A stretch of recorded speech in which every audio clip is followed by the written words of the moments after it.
Hello dear students. The topic of discussion for today is okay. I will not reveal that. First you please see the picture. So it describes about various fats and oils. So today you will be learning about various fats and oils. So what are these fats and oils? First of all, these are all obtained naturally. Nowadays they are manufacturing in artificial methods also, but generally fats and oils are nothing but comes under lipids and available naturally from various plants and animal sources. Other than that, what for these lipids or fats and oils are used? Because they are used to get in the body. When we consume them, we will get some energy. For that reason, all the time the body requires good fats and good oils. Okay, so these are lipids, as I told you, and these are the constituents of plants and animals. Okay, then why these fats or oils are very important? Because of their chemical structure. And what is their chemical structure? They are chemically triglycerides of fats and oils, okay, or triglycerides of long fatty acids. That means they are nothing but esters, okay. A combination of acid and alcohol is called ester. So these are nothing but, you can see here, glycerol, and this is fatty acid and this is glycerol. Okay, glycerol and fatty acid combination, that's what we say triglycerides of fatty acids. Okay, because three molecules of glycerol is consumed, finally it will form triglyceride, that is called fat, okay, or oil, depending on their physical properties. Again we will study about what is fat and what is oil and what is the difference between these two components. And coming to the structure, based on the structure, these fats and oils or lipids are classified into two varieties, that is simple glyceride and a mixed glyceride. Suppose if the same fatty acid is attached to the glycerol molecule, that is called a simple glyceride. Okay, means same fatty acid is here, the stearic acid is present. When you see this here, each carbon is attached with three different fatty acids. If three different fatty acid ester is present in that fat, it's a mixed triglyceride. Okay, so simple triglyceride and a mixed triglyceride. And so what is difference between oil and fat? As we know, oil is a liquid and fat is a solid at room temperature. Other than that, what are different other important differences here? When you see oil, it is less stable and fat is more stable.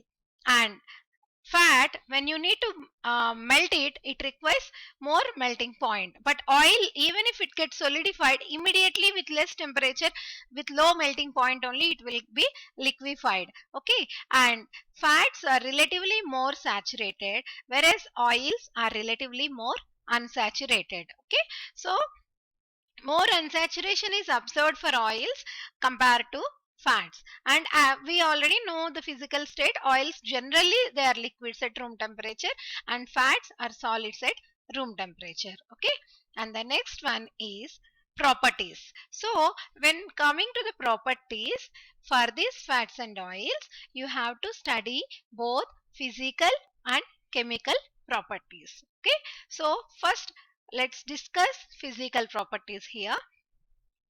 So as I told you, these fats and oils are liquids or solids with greasy feel. Means when you touch it, you cannot easily remove them. They are very greasy to touch. Okay, oily or greasy feel will be observed. And when pure, they are colorless, odorless and tasteless. Okay, so this is very important thing. When they are pure, they are colorless and odorless and also tasteless. You can see this picture. See, in this picture there is a mixture of oil and water. So when these oils are mixed with water, they'll form emulsions. You can see if you shake it continuously, it will form emulsion kind of formula. Okay, emulsion kind of one liquid doses form kind. But See, you can see here.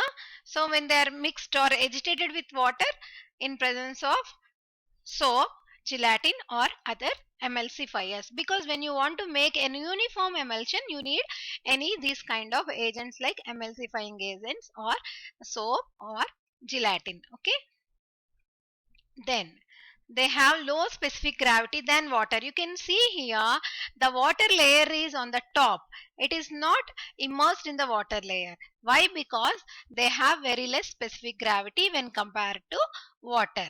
That's the reason it is always the oils will be floating on the surface of the water. And coming to the chemical properties, in the physical properties we have discussed two important things.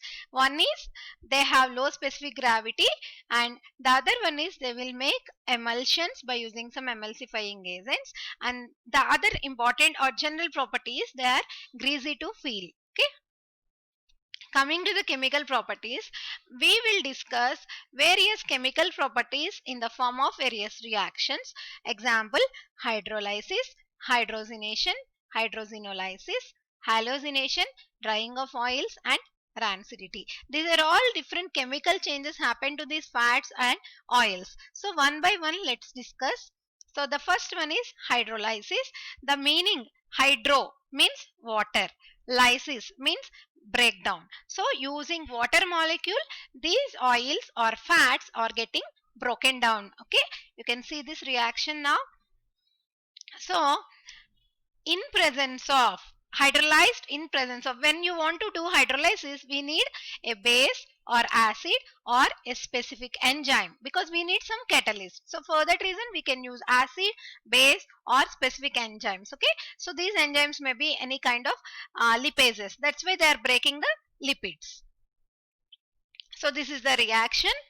You can see here it's a triglyceride, nothing but a fat or oil subjected to hydrolysis in presence of some heat and pressure. Means generally high pressure and high temperatures are required, and it will be broken down into glycerol and fatty acid. That's what. So what we have discussed, fat is nothing but an ester of glycerol and fatty acid. Now it is breaking down into again glycerol and fatty acid in presence of any acid or any base. Next, the second reaction we have discussed about hydrolysis. Saponification is followed by hydrolysis reaction.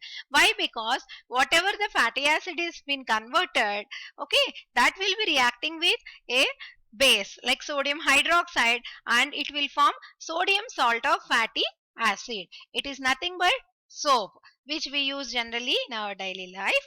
Okay, so saponification is the next step after the hydrolysis, where the free fatty acid is reacting with sodium hydroxide to form sodium salt of fatty acid. Okay,